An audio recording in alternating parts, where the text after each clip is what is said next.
السلام علیکم ورحمۃ اللہ وبرکاتہ۔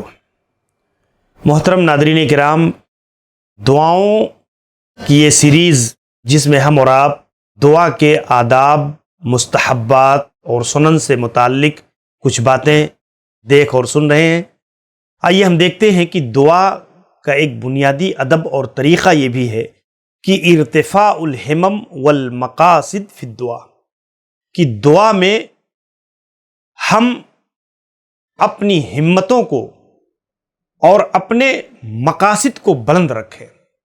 دعا مانگنے میں معمولی چیزوں کو مانگنے کے بجائے بڑی چیزوں کا اللہ سے سوال کرنا، بڑے مقاصد کو ہمیشہ مقدم رکھنا، دنیا سے بڑھ کر کے آخرت کی کامیابی کو مقدم رکھنا، یہ ایک بندے کی دعاؤں میں یہ چیز ہونی چاہیے کہ ایک آدمی معمولی چیزوں میں جو ہے بہت زیادہ اللہ سے مانگنا شروع کرتا ہے، ہر چیز کا سوال، ہر چھوٹی بڑی چیز کا کے اندر اللہ سے فریاد۔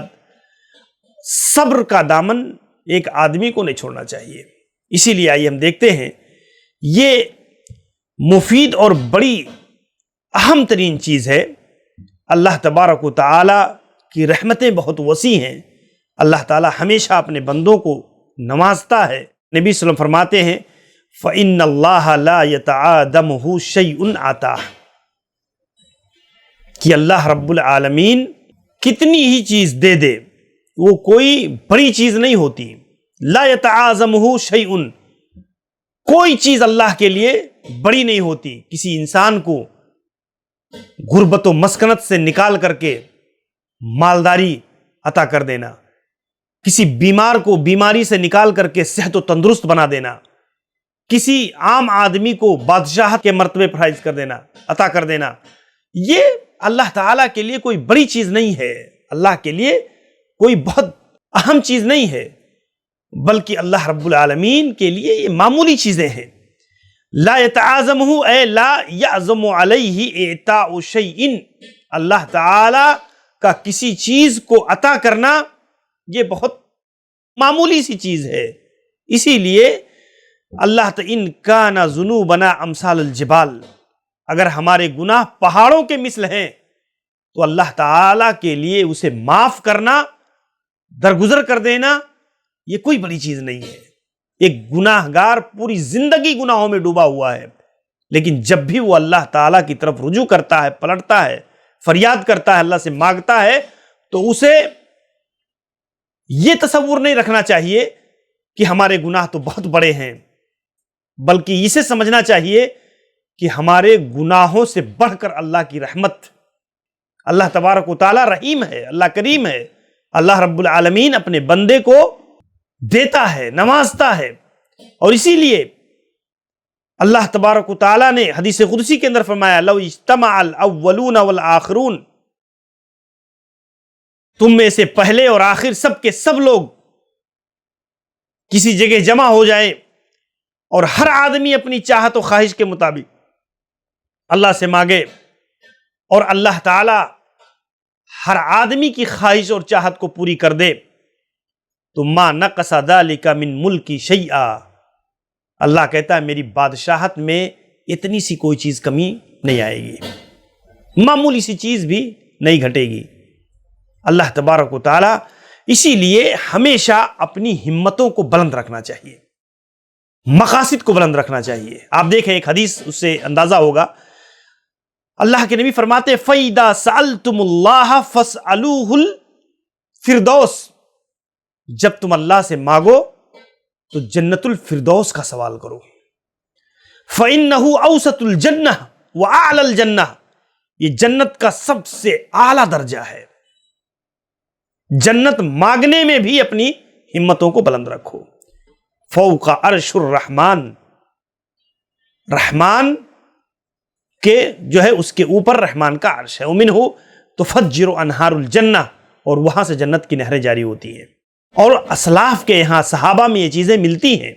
اگر آپ مثالوں سے اس چیز کو سمجھیں اور دیکھیں کہ صحابہ کرام کی ہمتیں کتنی بلند ہوتی تھی، مقاصد کتنے عظیم ہوتے تھے، آپ دیکھیں حضرت ربیعہ بن کعب الاسلمی رضی اللہ عنہ کی روایت ہم بارہا سنتے ہیں کہ وہ اللہ کے نبی صلی اللہ علیہ وسلم کے پاس رات میں وضو کا پانی دیگر ضروریات لے کر کے آئے تو اللہ کے نبی صلی اللہ علیہ وسلم نے خوش ہو کر کے کہا کہ سل یا ربیہ، ربیہ اگر کوئی ضرورت ہے، کوئی حاجت ہے، کوئی چیز مانگنا چاہتے ہو تو مانگ لو۔ آپ دیکھیں اصحاب صفہ میں سے ہیں، کچھ نہیں ہے، نہ کھانے کا، نہ پینے کا، نہ شادی بیاہ، نہ اور کوئی چیز، نہ بیوی بچے، بہت دنیاوی تقاضے تھے، بہت ساری ضرورتیں تھیں۔ اللہ کے نبی صلی اللہ علیہ وسلم نے جب کہا آپ چاہتے تو دنیا کی کوئی بھی اہم سے اہم ترین چیز کا سوال کر سکتے تھے، لیکن آپ دیکھیں کہ صحابہ کرام کی ہمتیں کتنی بلند ہوتی تھیں، آرزوئیں اور امیدیں کتنی عظیم ہوتی تھیں۔ انہوں نے کیا سوال کیا؟ انہوں نے سوال کیا اسألک مرافقتک فی الجنہ، اللہ کے نبی میں جنت میں آپ کی رفاقت چاہتا ہوں۔ اللہ کے نبی صلی اللہ علیہ وسلم نے کہا اوا غیر ذالک، کیا اس کے سوا کوئی اور چیز نہیں ہو سکتی؟ بہت بڑی چیز کا سوال تم نے کیا ہے۔ تو کہتے ہیں ہوا ذاک، اللہ کے نبی بس یہی خواہش ہے کہ جیسے دنیا میں آپ کا خادم ہوں، آخرت میں بھی آپ کی رفاقت میسر ہو۔ تو اللہ کے نبی نے فرمایا فَإِنِّي عَلَى نَفْسِكَ بِكَثْرَةِ السُّجُودِ، میں بھی اللہ سے دعا کروں گا اور تم بھی کثرت سے سجدہ کر کے اپنے آپ کو اس لائق بناؤ، کثرت کے ساتھ سجدہ کرو اور اس کے ذریعہ سے میری مدد کرو، میں بھی اللہ سے دعا کروں گا، اللہ دے دے گا۔ آپ غور کریں، حضرت ربیہ بن مالک الاسلمی رضی اللہ عنہ، یہ ربیہ بن کعب الاسلمی رضی اللہ عنہ، یہ ایک غریب صحابی ہے، لیکن خواہشیں، امیدیں، چاہتیں یہ کتنی عظیم ہیں، یہ اس سے اندازہ کیا جا سکتا ہے۔ ایسے ہی اگر آپ دیکھیں، حضرت ام حبیبہ رضی اللہ عنہا نے ایک بار اللہ کے نبی صلی اللہ علیہ وسلم کے سامنے دعا کیا۔ اللہ کے نبی صلی اللہ علیہ وسلم کی بیوی ہیں، کہتی اللہم امتعنی بزوجی رسول اللہ ابی سفیان اخی معاویہ، اے اللہ تو مجھے امتعنی فائدہ پہنچا میرے شوہر اللہ رسول اللہ صلی اللہ علیہ وسلم سے، میرے باپ ابو سفیان کے ذریعہ سے، میرے بھائی حضرت معاویہ کے ذریعہ سے دنیا کا فائدہ۔ اللہ کے نبی صلی اللہ علیہ وسلم نے کہا لقد سألت اللہ لعاجال مضروبہ، تم نے تو اللہ تعالیٰ سے ایسی چیز کا سوال کیا ہے کہ جو منقسم ہو چکی ہے، وقت، موت کا وقت یہ اللہ تعالیٰ نے بانٹ دیا ہے، منقسم کر دیا ہر ایک کے لیے۔ وَأَيَّامٍ مَعْدُودَةٍ، اللہ تعالیٰ نے ان دنوں کو شمار کر دیا ہے، اتنے دن بس زندگی ملنے والی ہے۔ وَأَرْزَاقٍ مَقْسُومَةٍ، اور ان دنوں میں جو روزی انسان کو ملنے والی ہے اس کو بھی تقسیم کر دیا ہے۔ لَن يُعَجِّلْ شَيْئًا قَبْلَ حِلِّهِ، اور ان میں سے کوئی چیز اپنے وقت سے پہلے تجھے ملنے والی نہیں ہے، اس میں کوئی چیز اس سے پہلے حاصل ہونے والی یا اس سے پہلے جو ہے آنے والی نہیں ہے۔ او یؤخر شیئا عن حلہ، اور نہ ہی یہ چیز مؤخر ہونے والی ہے۔ جو اللہ نے جس چیز کا، موت کا فیصلہ، روزی کا فیصلہ، ایام کا فیصلہ اللہ تعالیٰ نے کر دیا ہے تو وہ چیز ویسے ہی مل کر کے رہے گی۔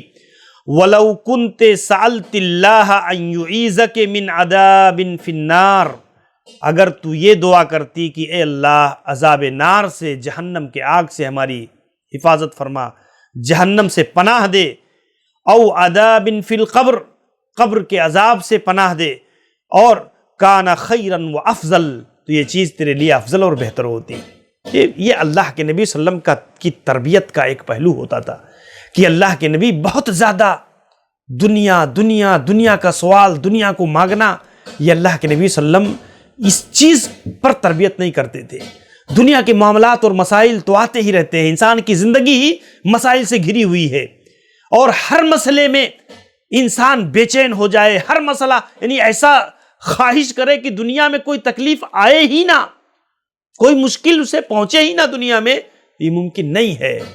بلکہ آپ دیکھیں کہ صحابیات، اس صحابیہ کا عورت جو کالی کلوٹی عورت تھی، جس کے بارے میں ابن عباس رضی اللہ عنہ نے کہا تھا کہ الا اریک امرأۃ من اہل الجنہ، کیا میں تمہیں ایک جنتی عورت نہ دکھاؤں؟ یہ عورت جو کالی کلوٹی طواف کر رہی ہے، دیکھو یہ جنتی عورت ہے، اور اس کا پورا معاملہ بیان کیا. کیا؟ مرگی کی بیماری پڑتی تھی، بے ہوش ہو جاتی تھی، اور جب انہوں نے اللہ کے نبی سے کہا کہ اللہ کے نبی آپ دعا کر دیجئے اللہ مجھے شفا دے دے، تو اللہ کے نبی نے کہا ان صبرتی فلک الجنہ، اگر تم صبر کرو تو اس کے لیے جنت ہے تمہارے لیے، اور اگر تم چاہو تو میں دعا کر دوں. آپ دیکھیں کہ اس عورت کو بیماری جھیلنا دنیا میں گوارا ہوا. اس نے کہا اللہ کے نبی پھر رہنے دے، میں جو ہے صبر کروں گی، کیونکہ اسے جنت کی طلب ہے، جنت کی، مگر اس بیماری پر میں صبر کر لیتی ہوں تو اللہ تعالیٰ مجھے جنت دے گا. اور اس کے لیے اس عورت نے کہا بس اللہ کے نبی اتنی سی بات ہے، جب میں بے ہوش ہوتی ہوں تو میرا سطر نہ کھلنے پائیں، میں بے حجاب نہ ہونے پاؤں، بے پردہ نہ ہونے پاؤں، بس اتنی سی دعا کر دیں. اللہ کے نبی نے کر دیا. تو سلف میں ہم یہ چیز پاتے ہیں کہ دعا میں ان کی ہمتیں، ان کے مقاصد بہت عظیم ہوا کرتے تھے، اور ان عظیم مقاصد کو، چھوٹی موٹی چیزوں کو بہت اہمیت نہیں دینا چاہیے کہ ہر چھوٹی سی چیز آئی اور آدمی لگا جو ہے سارا انرجی پوری عبادت، پوری توجہ، پوری دعا، بس خالی وہ چھوٹی سی چیز کے لیے آدمی. بلند چیزیں، بلند ہمتیں اور بلند مقاصد کو انسان کو اپنے سامنے رکھ کر کے اللہ سے مانگنا چاہیے. اللہ کی رحمت بہت عظیم ہے، بہت عظیم ہے. اللہ کی رحمتوں کا اندازہ نہیں کیا جا سکتا. اللہ تبارک و تعالی کو معاف کرنا، اللہ تعالیٰ اپنے بندوں کو معاف کرنا پسند کرتا ہے.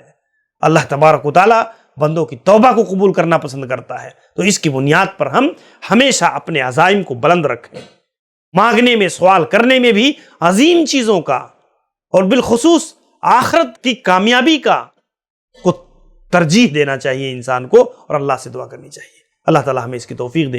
السلام علیکم ورحمۃ اللہ وبرکاتہ.